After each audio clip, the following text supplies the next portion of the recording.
Caroline, what do you say to critics of the president's education plan? Where was their criticism of our nation's failing test scores for the last several decades? The Department of Education was founded in the 1970s, and since then we have spent more than $3 trillion at this federal bureaucracy. What has been the return on that investment for the American taxpayer? Levels that are less than ideal, less than proficient. Our children's test scores are incredibly concerning when it comes to reading rates, literacy rates, math, and science test scores. The numbers prove that, and the president is finally, this president is finally taking much needed action to return education to where it belongs, and that's to educators closest to students in their classrooms in their respective states. We're going to have a great event here later at 4 o'clock. There will be students here, teachers here, parents here, educators, and of course governors from around the country who are very excited about taking on this responsibility to educate our nation's students. Who's going to run federal student loans?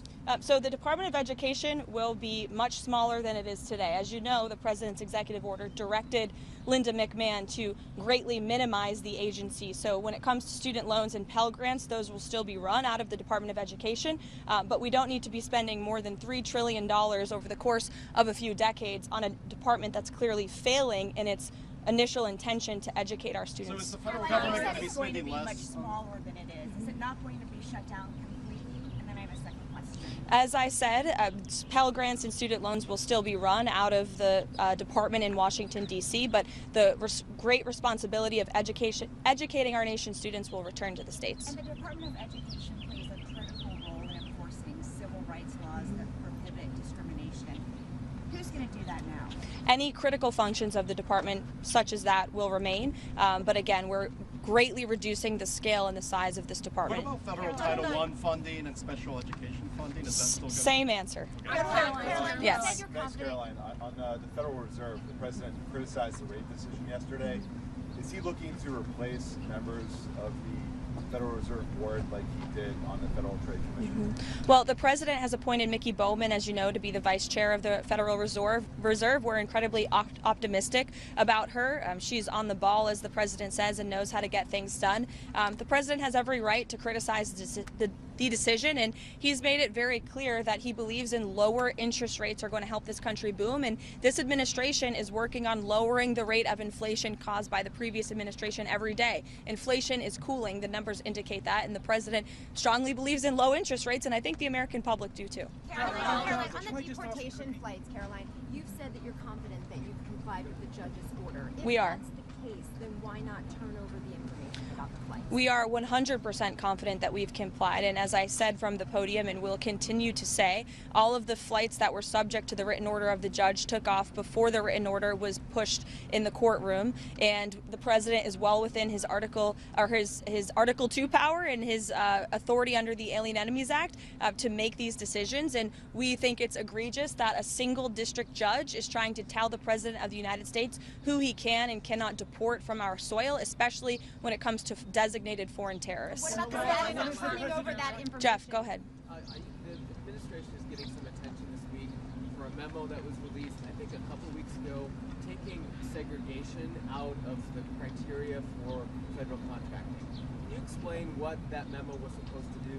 And if you're looking to, I presume you're not looking for segregation to come back, but can you explain what the reason for the memo was? Did the memo come from the White House or was it from an agency? It was from the administration. I think it was OPM. Okay, I would defer you to whichever agency wrote that memo. I haven't seen it, so I can't speak to it. Caroline. Go ahead, Reagan. Thanks, Caroline. This executive order dismantles the department. To abolish it completely requires Congress to act.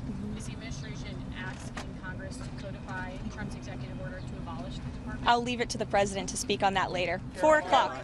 Sure. Anything is the president doing about Gaza? Is he trying to get the ceasefire back in play? What's his plan? Well, the president made it very clear to Hamas that if they did not release all of the hostages, there would be all hell to pay. And unfortunately, Hamas chose to play games in the media with lives. This situation, let's not forget, is completely the fault of Hamas when they launched that brutal attack on Israel on October 7th.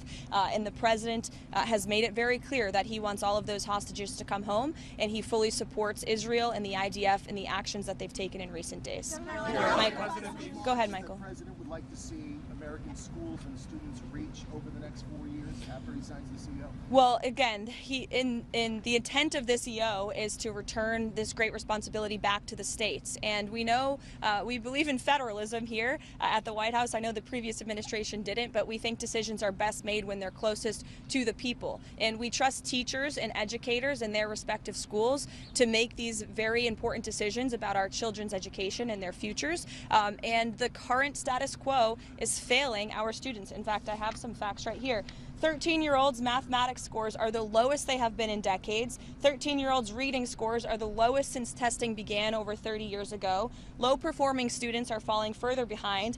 One city, Baltimore, Maryland, in 2023, high schools had 0 students who tested proficient in mathematics. As a mother myself, I know I share the concern of many parents across the country. We want our children to be bright and smart and ahead of the game. This is also, I would say, a national security issue. When you look at how students around the world, particularly in China, are being educated, American students are falling behind. We're not keeping up with our allies or our adversaries, and that's a major problem for our country. And the president is fixing it today. We're less than 2 weeks away now from the August 2nd big tariff deadline. Has the president spoken with his Canadian counterpart, the new Prime Minister? Not to my knowledge, I don't believe he has, but I can check in with the president and get you a firm answer on that. But my understanding is they haven't spoken, and the president has been very clear about his intention for April 2nd. It's going to be a big day for our country. I would encourage all of you to be here to cover the White House that day on April 2nd because there will be big announcements when it comes to reciprocal trade. And the president will be highlighting the unfair trade practices, the ways in which America has been ripped off by every country around the world, quite frankly. And there will be big tariffs that will be going into effect, and the president will be announcing those himself. The European Union had a decision yesterday against Apple and Google. Are you familiar with that? And is there anything the president, is that a response to the April 2nd tariffs? I think we've seen a lot of movement actually around the world of countries who are lessening their tariffs. I know the EU also paused their alleged tariff on whiskey. And so I think you're seeing countries are taking the president seriously. They understand that he is going to do what's right for American workers and families. And so the president and his team are in constant communication with our EU counterparts, but also our counterparts around the world. You listed off some of the failures over the last 30 years from the Department of Education. So for critics, what has been the ROI on $3 trillion going to a failing education system? It's a great question. Nothing. And that's exactly why the president is signing the order later today.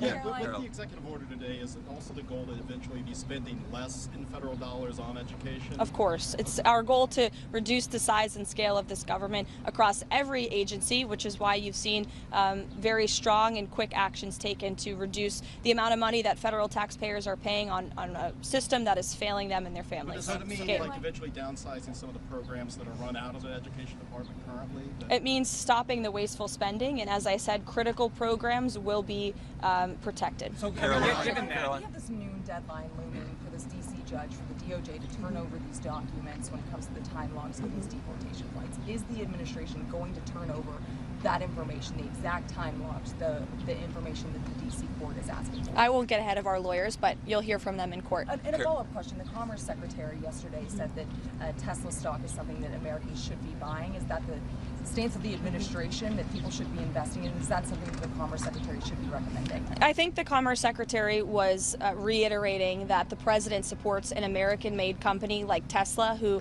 produces a very good product for the American people, which was beloved by the American people, particularly Democrats, until Elon Musk decided to vote for Donald Trump. And now we've seen despicable and unacceptable violence taking place across our country at Tesla dealerships against workers, employees, and also innocent Americans who drive these vehicles. It's actually a scary time in our country because of this political violence from the left, and the White House and the president's entire administration condemn it wholeheartedly. Caroline. We'll see you guys at 4 o'clock. Thank you.